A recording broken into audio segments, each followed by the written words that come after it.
اعوذ باللہ من الشیطان الرجیم بسم اللہ الرحمن الرحیم۔ سورہ رحمان آیت نمبر 46 سے آج کا سبق ہے۔ وَلِمَنْ خَافَ، اور جو کوئی خوف رکھے، جو کوئی ڈر جائے، مقام ربہ، اپنے رب کے سامنے کھڑا ہونے سے، جنتان، اس کے لیے 2 باغ ہیں۔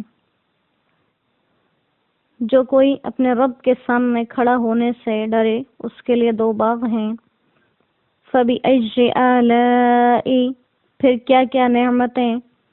رَبِّكُمَا تُكَذِّبَانِ، تم دونوں اپنے رب کی جھٹلاؤ گے۔ ذَوَاتَا أَفْنَانٍ، جس میں بہت سی شاخیں ہیں۔ فَبِأَيِّ آلَاءِ، پھر کیا کیا نعمتیں، رَبِّكُمَا تُكَذِّبَانِ، تم اپنے رب کی جھٹلاؤ گے۔ فِيهِمَا عَيْنَانِ، ان دونوں میں 2 چشمے ہیں، تجریان، بہتے ہوئے۔ فَبِأَيِّ آلَاءِ، پھر کیا کیا نعمتیں، رَبِّكُمَا تُكَذِّبَانِ، تم اپنے رب کی جھٹلاؤ گے۔ فِيهِمَا، ان دونوں میں، من کل فاکہۃ، ہر قسم کے میووں سے، زوجان، جوڑے ہوں گے۔ ہر میوہ 2 قسم کا ہوگا۔ فَبِأَيِّ آلَاءِ، پھر کیا کیا نعمتیں، رَبِّكُمَا تُكَذِّبَانِ، تم دونوں اپنے رب کی جھٹلاؤ گے۔ متکئین، تکیہ لگائے ہوئے ہوں گے، علی فرش، ایسے بچھونوں پر، بطائنہا، جن کے استر، من استبرق، دبیز ریشم کے ہوں گے۔ وجنى الجنتین، اور ان دونوں باغوں کا میوہ، دان، جھکا ہوا ہوگا۔ فَبِأَيِّ آلَاءِ رَبِّكُمَا تُكَذِّبَانِ، پھر کیا کیا نعمتیں، تم اپنے رب کی جھٹلاؤ گے۔ صدق اللہ العظیم۔ اللہ سبحانہ و تعالیٰ کے قرآن کریم میں اتارے ہوئے طرز اور اسلوب کے مطابق یہاں بھی مجرمین کے تذکرے کے بعد اب مومنین کا تذکرہ کیا جا رہا ہے کہ ان کو کس قسم کی نعمتیں ہوں گی، اور ہر نعمت کے بعد ایک اور نعمت، اور اگر یہ تمام نعمتیں کسی کو نہ بھی ملیں تو قیامت کے دن کا صرف یہی اعلان کہ اللہ اس بندے سے راضی ہے،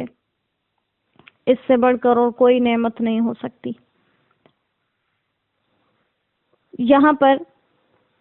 سورہ رحمان میں 2 قسم کے باغات کا تذکرہ کیا جائے گا، ایک تو جو ہم آج پڑھ رہے ہیں اور ایک انشاءاللہ آئندہ سبق میں آنے والا ہے۔ تو یہاں پر ان کو تو ایسے لوگوں کے لیے بیان کیا کہ یہ 2 باغ ایسے لوگوں کے لیے ہیں، مقام ربہ، جو ہر وقت اپنے رب کے سامنے جواب دہی کے خوف میں مبتلا ہیں، تو جس کے نتیجے میں وہ کسی بھی قسم کے گناہ کے پاس نہیں جاتے، اپنے آپ کو گناہوں سے روک کے رکھتے ہیں، اور ظاہر ہے یہ درجہ سابقین اور مقربین کو ہی حاصل ہوتا ہے، کیونکہ عام مومنین کبھی اللہ کے خوف سے معاصی کو ترک کر دیتے ہیں اور کبھی کبھی ان سے معاصی ہو بھی جاتی ہیں۔ تو یہ پہلے 2 باغ، 2 قسم کے جو باغ ہیں وہ تو ان لوگوں کے لیے ہیں جو مقربین ہیں۔ دوسرے قسم کے 2 باغوں کے مستحق کون ہوں گے، ان کے بارے میں وضاحت سے نہیں بتایا گیا، لیکن مفسرین فرماتے ہیں کہ جب پہلے 2 باغ مقربین کے لیے ہیں تو دوسرے 2 باغ یقیناً عام مومنین کے لیے ہوں گے جو مقربین سے درجے میں کچھ کم ہیں۔ اور اس کے بارے میں درر منصور میں ایک حدیث مرفوع نقل کی گئی ہے کہ آپ صلی اللہ علیہ وآلہ وسلم نے فرمایا کہ جنتان من ذہب للمقربین وجنتان من ورق لاصحاب الیمین، یعنی 2 باغ سونے کے بنے ہوئے ہیں جو مقربین کے لیے ہیں، اور 2 باغ چاندی کے ہیں جو اصحاب الیمین یعنی عام مومنین صالحین کے لیے ہیں۔ اسی طرح ایک دوسری جگہ پر موقوف روایت ذکر کی گئی ہے کہ وہ 2 چشمے جن کا تذکرہ کیا گیا کہ تجریان یعنی وہ بہنے والے ہیں، تو جن 2 باغوں میں یہ 2 چشمے ہیں وہ 2 باغ زیادہ بہتر ہیں بنسبت ان 2 چشموں سے جن کے بارے میں نوّاختان فرمایا گیا جو آگے آ رہے ہیں، کیونکہ نوّاختان کا مطلب ہے ابلنا، اور ہر چشمے میں ابلنے کی صفت پائی جاتی ہے، کیونکہ چشمہ اس پانی کو کہتے ہیں جو زمین سے ابل کر پانی نکل رہا ہو، اور جاری ہونے کی صفت یہ چشموں میں بہت کم پائی جاتی ہے، تو لہٰذا ان کی یہ صفت بیان کی گئی۔ تو ان 2 احادیث مبارکہ کی روشنی میں بھی یوں محسوس ہوا کہ پہلے جو 2 باغ آج ہم نے جن کے صفات سنی اور پڑھی، یہ مقربین کے لیے اور سابقین الاولین کے لیے ہیں، جن کا تذکرہ کیا کہ وَلِمَنْ خَافَ مَقَامَ رَبِّهِ، وہ شخص جو ہر حال میں اپنے رب کے سامنے کھڑے ہونے کے خوف میں مبتلا ہے، جلوت میں، خلوت میں، ظاہر میں، باطن میں، تمام احوال میں اس کو یہ مراقبہ رہتا ہے کہ مجھے ایک دن اللہ کے سامنے پیش ہونا ہے اور اعمال کا حساب دینا ہے۔ اور جس شخص کو یہ مراقبہ حاصل ہو وہ یقیناً گناہوں کے پاس نہیں جائے گا۔ تو یہ عام لوگوں کی صفت نہیں ہو سکتی، یہ یقیناً خاص لوگوں کے صفات میں سے ہیں۔ اور یہ اس کا مطلب یوں ہو سکتا ہے کہ اللہ تعالیٰ ہمارے ہر قول، فعل، خفیہ اعلانیہ ہر عمل پر نگران ہے، ہماری ہر حرکت اس کے سامنے ہے، لہٰذا جس کو یہ مراقبہ حاصل ہو یقیناً وہ بھی اپنے آپ کو گناہوں سے بچائے گا۔ تو یہ صفات جن لوگوں کے اندر موجود ہوں یقیناً وہ بھی اپنے آپ کو گناہوں سے بچائیں گے۔ پھر مزید اس کی یہ صرف بیان کی کہ وہ باغات ایسے ہیں کہ ذوات افنان، ان میں بہت کثرت سے شاخیں ہیں۔ تو ایک مزید نعمت ہو گئی، کیونکہ جہاں شاخیں زیادہ ہوتی ہیں ان کا سایہ بھی گھنا ہوتا ہے اور ان پہ میوے بھی زیادہ لگتے ہیں، تو اس میں کثرت سے راحت اور نعمت کی طرف اشارہ ہو گیا۔ پھر اس کے ساتھ صرف یہی نہیں کہ اس کی شاخیں زیادہ ہیں، پھر مزید وضاحت سے اس کے بارے میں کہا کہ فیہما من کل فاکہۃ زوجان، اس میں ہر قسم کے میووں کی 2 اقسام ہیں۔ 2 اقسام یہ بھی ہو سکتا ہے کہ ایک قسم خشک ہوں ایک تر ہوں، جیسے دنیا میں کھجور ہوتی ہے اور اس کو خشک بھی کھایا جاتا ہے، اور یہ بھی ہو سکتا ہے کہ ایک تو وہی مشہور مزہ اور ذائقہ ہو جیسے ہمیں دنیا میں اللہ تعالیٰ نے ہر طرح کی نعمت سے نوازا ہے، اور دوسرا کچھ ایسا غیر معمولی ذائقہ ہو، تو یہ ہر چیز اس کے اندر 2 قسم کے میووں میں آ گئی۔ تو کہا کہ اتنی نعمتوں کے بعد کہ اللہ سبحانہ و تعالیٰ تمہیں کھول کھول کر یہ چیزیں بیان کر رہے ہیں، تو کیا اس کے بعد بھی تم اپنے رب کی کسی نعمت کا انکار کر سکتے ہو؟ اور اس کے ساتھ وہ ایسے تختوں پر ٹیک لگائے ہوئے ہوں گے جن کے استر جس کو ہم کسی بھی باریک لباس کے نیچے استعمال کرتے ہیں اس کی باریکی کو ختم کرنے کے لیے، اور عموماً ایسا ہوتا ہے کہ جب کوئی لباس بہت نرم ہو، بہت باریک اور نفیس ہو،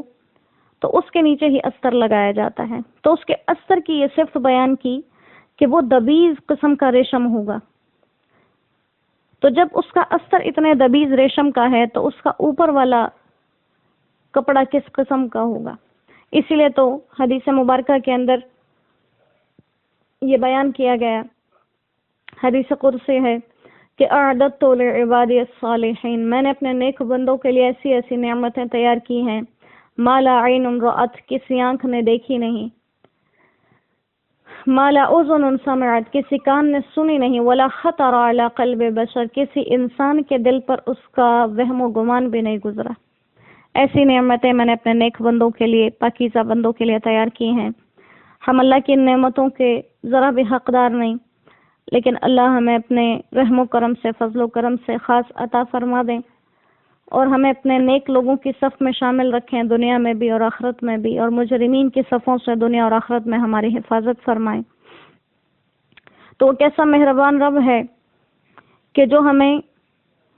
ایک ایک چیز کی طرف اشارہ کر کے شوق اور رغبت دلا رہا ہے کہ اگر کوئی انسان سیر و تفریح کا دلدادہ ہو تو وہ ان جنتوں کی خوبصورتیوں کی سیر کرنے کی تمنا کر لے۔ اگر کوئی انسان طرح طرح کے میوے اور پھل کھانے کا شوقین ہے تو یہ نعمتیں سن کر اسے اس کے شوق میں اضافہ ہو اور وہ ان کو حاصل کرنے کی کوشش کرے۔ اگر کوئی انسان اپنے آرام اور راحت کے لیے طرح طرح کی چیزوں کو استعمال کرنے کا عادی ہے تو اس کے سامنے یہ تمام صفات ہوں اور وہ ان چیزوں کو حاصل کرنے کے لیے اپنی محنت میں لگ جائے۔ تو اسی لیے انسان کو بار بار یہ چیزیں اللہ سبحانہ و تعالیٰ اپنے کلام کے ذریعے سے دوہرا دوہرا کر سنا رہے ہیں تاکہ انسان کے شوق میں اضافہ ہو اور وہ ان چیزوں کی طلب میں اللہ تعالیٰ کی ان چیزوں کو حاصل کرنے کے لیے وہ اعمال اختیار کرے جن اعمال کے بدلے میں یہ چیزیں اللہ سبحانہ و تعالیٰ عطا فرماتے ہیں۔ پھر اس کے بعد انسان کو اور جنات کو یہی خطاب کیا گیا کہ ان تمام چیزوں کو سننے کے بعد بھی تم اپنے رب کی کسی نعمت کو جھٹلانے کی کوئی جرت یا جسارت کر سکتے ہو؟ تو یقیناً اللہ کی نعمتوں کو جھٹلانے کی یا اس کی نعمتوں میں سے کسی چیز کی ناشکری کی کسی انسان کے پاس بھی گنجائش نہیں ہے اور کسی بھی مخلوق کے پاس نہیں ہے، کیونکہ انسان کو یا کسی بھی مخلوق کو جو نعمتیں اللہ نے دی ہیں محض اپنے فضل و کرم سے دی ہیں۔ اس میں کسی انسان کا کسی بھی چیز کا کوئی ذاتی کمال نہیں کہ اس کمال کی وجہ سے وہ اس چیز کا حقدار بن جائے۔ یہ محض اللہ سبحانہ و تعالیٰ کی عطا ہے جو اس نے اپنے بندوں میں اپنی مخلوقات میں تقسیم کر دی ہے۔ تو اللہ کریم ہمیں ان تمام نعمتوں کو بہترین انداز سے استعمال کرنے والا بنائے جس سے ان چیزوں کے ہمارے لیے پیدا ہونے اور ہمارے لیے تخلیق ہونے کا حق ادا ہو جائے، نہ یہ کہ ہم ان چیزوں کو استعمال کر کے ناشکر انسانوں کی فہرست میں شامل ہو جائیں۔ اللہ سبحانہ و تعالی ہمیں اپنے اس کلام کے مطابق اپنی زندگی کو گزارنے کی توفیق دے اور جو اس کے سمجھنے سمجھانے میں ہم سے کمی بیشی ہو جائے اس کو ہمارے لیے درگزر فرما دیں۔ وما علینا الا البلاغ وآخر دعوانا ان الحمد للہ رب العالمین۔ السلام علیکم ورحمۃ اللہ وبرکاتہ۔